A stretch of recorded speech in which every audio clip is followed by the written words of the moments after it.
The radical Dem-led House Judiciary Committee issuing another subpoena today, this time for former White House Staff Secretary Rob Porter. Earlier this month, the committee issued subpoenas for former Trump campaign manager Corey Lewandowski, former top White House aide Rick Dearborn, an Obama-appointed judge giving the FBI 60 days to compile all of its communications with Christopher Steele. 60 days. That after the Bureau removed him as a confidential source, Steele was fired in 2016 for leaking to the media.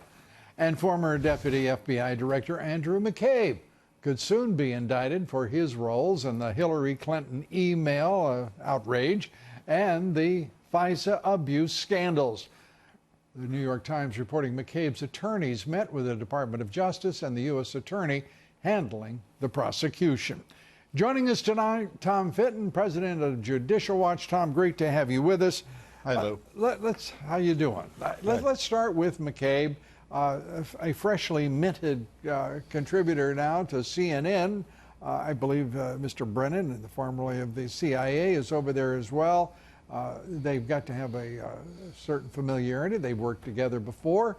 What are we to make of whether McCabe will be indicted? Let's whisper this so nobody hears us. Based on the record of the Justice Department, I bet he doesn't get indicted or charged. Well, that New York Times story today reporting out what allegedly is going on at the Justice Department shows frustration within the Justice Department that it's taken so long to figure out what to do about his alleged lies 3 or 4 times. The poor darlings, Tom. The poor darlings. A year ago, They're he was frustrated. Think about the American people, for crying out loud. Yeah. You know, we just got a group of documents, 14 FBI officials, agents caught leaking, including McCabe. Right. Not one prosecution.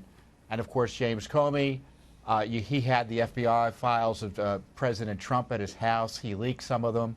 Some of it is classified. Evidently, they don't want to prosecute him there.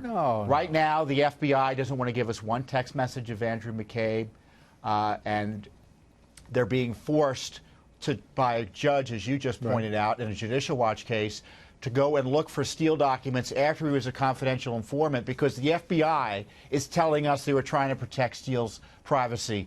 And the judge laughed at that and said, come on. You got to look for the records, and then you can figure out what you want to do here. This is an FBI that thinks it's above the law. Christopher Wray has done zero to reform the institution, and he's fighting tooth and nail anything that might make the FBI look bad.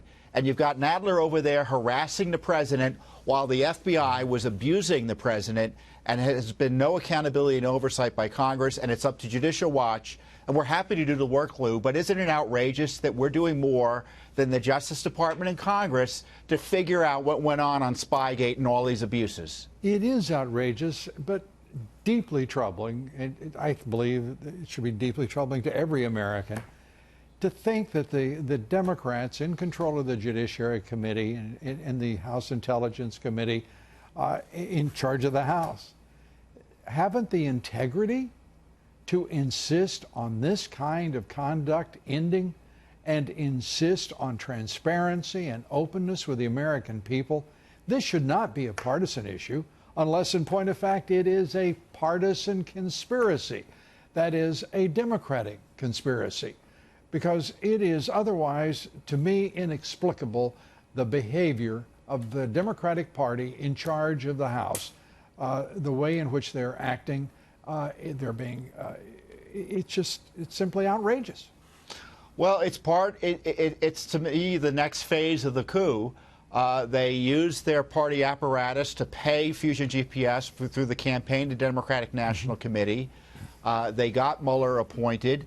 It didn't work out the way they had hoped. So now they're going to abuse their power to root around for whatever to try to come up with an impeachment case against the president. There's no credible reason to have any investigation related to impeachment. If someone has done something worthy of impeachment, it's quite obvious. You don't have to go around looking for it. It's already been dispensed. Sure. And Nancy Pelosi once again has said there is no support for citizenship. What does it take for Nadler? for Adam Schiff. Adam Schiff has lied and lied and lied to the American people, and no one is holding him accountable, including Nancy Pelosi, by the way. Birthright citizenship, we are told that birthright citizenship is being looked at to be removed from law, if you will, and that the president thinks that it could be done by executive action, and so do his advisors. What do you think? Well, I think they need to look at it. The establishment tells you you're not allowed to talk about the idea that we ought to give automatic citizenship to the children born here to illegal aliens.